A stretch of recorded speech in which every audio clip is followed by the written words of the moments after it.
I'd like to introduce our final speaker. Her name is Aissata Amadou Boukhoum, and she is joining us today from Mali, where she has been joining the team in Mali.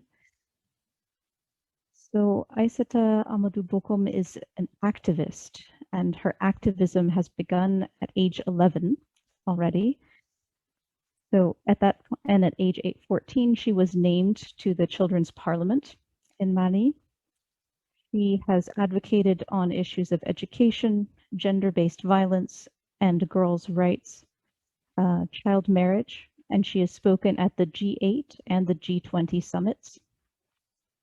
And she is currently the president of the Conseil consultatif national pour les enfants et jeunes du Mali, the National Consultative Council for Youth and Children of Mali. So over to you, Aissata Boukhoum.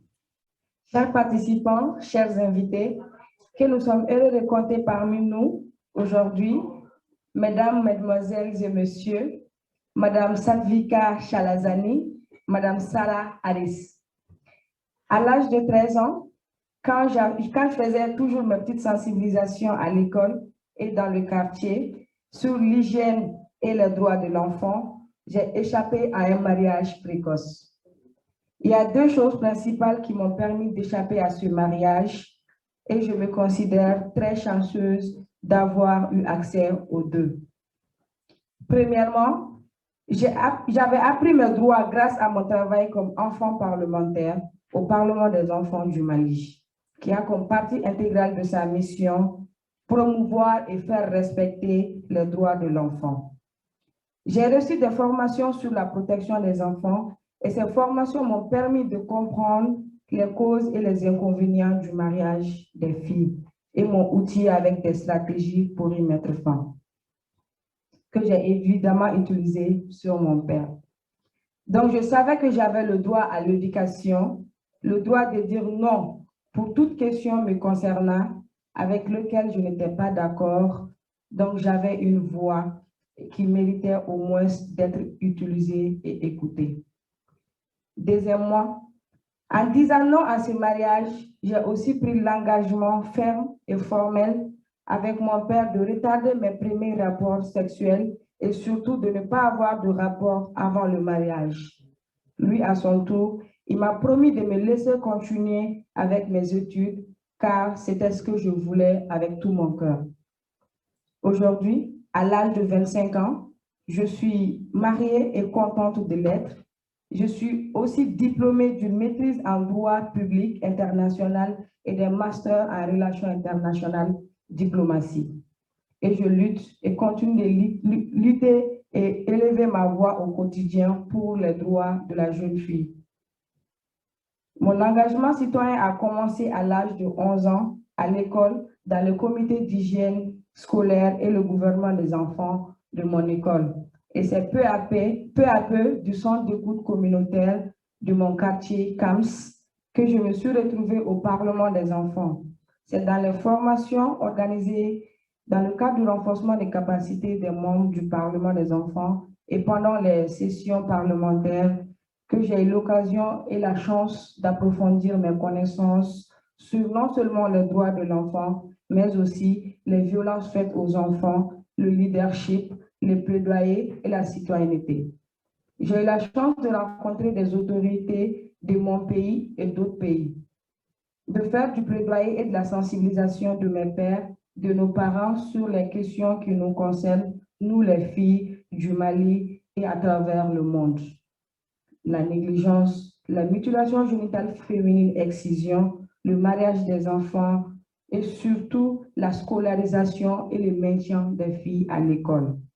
C'est un honneur pour moi d'être là avec vous et d'avoir participé à ces trois jours de discussion cruciale d'apprentissage mutuel sur ce lien entre le mariage des enfants et la sexualité. Et c'est surtout un honneur pour moi de prendre la parole à la fin de cet événement tant important d'apprentissage international pour nous tous.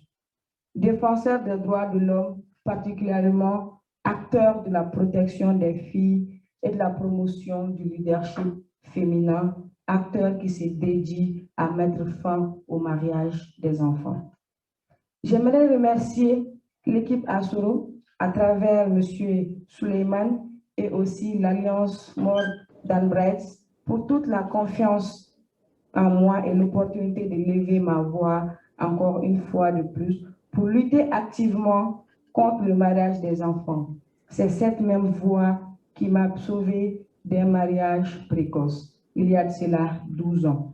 Mais ma voix s'est fortifiée avec le temps, avec l'effort et le soutien des avancements de cette grande communauté d'acteurs qui luttent contre le mariage des enfants et qui, cette semaine, se sont mis dans l'apprentissage sur comment améliorer nos efforts pour qu'il y ait plus de filles qui pourront raconter leurs histoires de réussite et d'opportunités, plus de voix comme la mienne.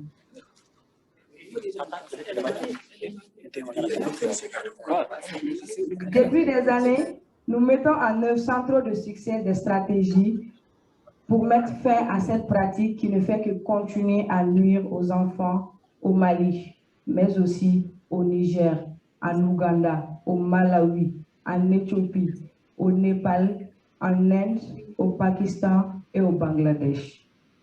3 jours durant, nous avons aussi discuté et parcouru ensemble des pistes de solutions. À nous, à présent, ici, aujourd'hui, de continuer à développer de nouvelles stratégies et d'entreprendre cette liste importante des actions auxquelles nous venons tout juste de nous engager et cette fois-ci en phase avec les aspirations et les réalités de nos populations. Aux acteurs de la mise en œuvre des programmes de lutte contre le mariage des enfants, je peux vous dire avec une certitude personnelle et profonde que pour mettre fin au mariage des enfants, il faudra que les parents communiquent sur la sexualité avec leurs enfants afin de les responsabiliser. Mais surtout, pour avoir le soutien des leaders communautaires et des parents, il faudrait mettre en avant dans vos communications le retardement du premier rapport sexuel. Sans ce dialogue ouvert et de confiance avec mon papa, je ne serais pas ici aujourd'hui avec vous. Et les filles qui ne sont pas parmi nous, mais sont dans des foyers, en tant qu'enfants mariés, c'est ce dialogue qui aurait pu les sauver. Aux acteurs communautaires et aux membres des communautés locales, il nous faut partager avec tout le monde, à tout moment opportun, des cas de réussite de jeunes femmes afin d'inspirer les plus jeunes et amener les parents à laisser leurs filles poursuivre leur cursus scolaire. La femme gynécologue qui se charge de la santé des femmes et qui traite avec des maris qui ne veulent pas voir leur femme se faire consulter par un homme, derrière cette femme gynéco se trouvent des parents qui ont permis à leur fille de faire des études supérieures. Ou encore l'histoire de Jeanne, dont l'Ouganda a bien voulu partager avec nous cette semaine.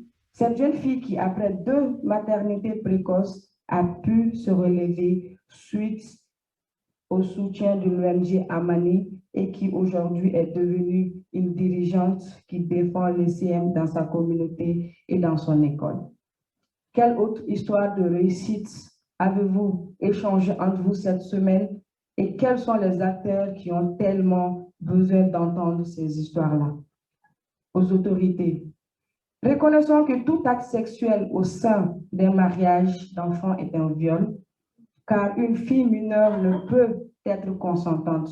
Au Mali, l'âge légal du mariage pour les filles est de 16 ans ou 15 ans avec le consentement des parents et l'âge légal du mariage pour les garçons est de 18 ans. Une contradiction avec la Convention relative aux droits de l'enfant que le Mali avec d'autres pays ont ratifié. Et le Mali n'est pas le seul pays à faire face à ces insuffisances de protection légale des filles. À vous, autorités ici présentes, d'harmoniser les textes internationaux avec les textes nationaux concernant le mariage des enfants. Mais les lois à elles seules ne suffisent pas. Si nous voulons réellement l'adhésion de tous, il nous faudra accompagner ces lois avec des actions de sensibilisation et de lobbying. il faudra surtout favoriser activement l'éducation sexuelle pour tous les enfants. Aux chercheurs, vous, continuez à creuser, à mener des recherches, à partager vos résultats. On compte sur vous pour briser le tabou autour de la sexualité des enfants. Aux partenaires financiers, nous vous demandons d'investir encore plus dans les filles parce que l'avenir des filles n'attend pas. La crise de la COVID-19 a fait de 2020 une année encore plus critique pour les filles et leurs alliés afin de changer le cours de l'histoire. Selon le rapport 2020 de l'ONG Save the Children, la COVID-19 risque d'anéantir les progrès accomplis pour l'éducation des filles au cours de ces 25 dernières années. Une fille qui aime l'école, qui réussit à l'école, cette fille et sa communauté vont tout faire pour qu'elle y reste. On ne va pas la marier, elle ne sera pas mise dans des situations à haut risque de grossesse hors mariage et la fille sera capable de tout une fois sortie de l'école avec son diplôme. Pour y arriver, nos écoles doivent avoir des conseils d'orientation afin de permettre à chaque enfant de choisir sa carrière et bénéficier de l'encadrement nécessaire pour que cela devienne une réalité. Vous devez aussi investir dans des initiatives de développement personnel pour permettre aux filles de se découvrir, comprendre leur corps et leur personne afin d'exprimer leur plein potentiel, leur permettant ainsi d'échapper au mariage précoce. Je vous remercie et ensemble, protégeons chacun à son niveau les enfants contre le mariage en brisant le tabou sur la sexualité adolescente. Chaque action compte.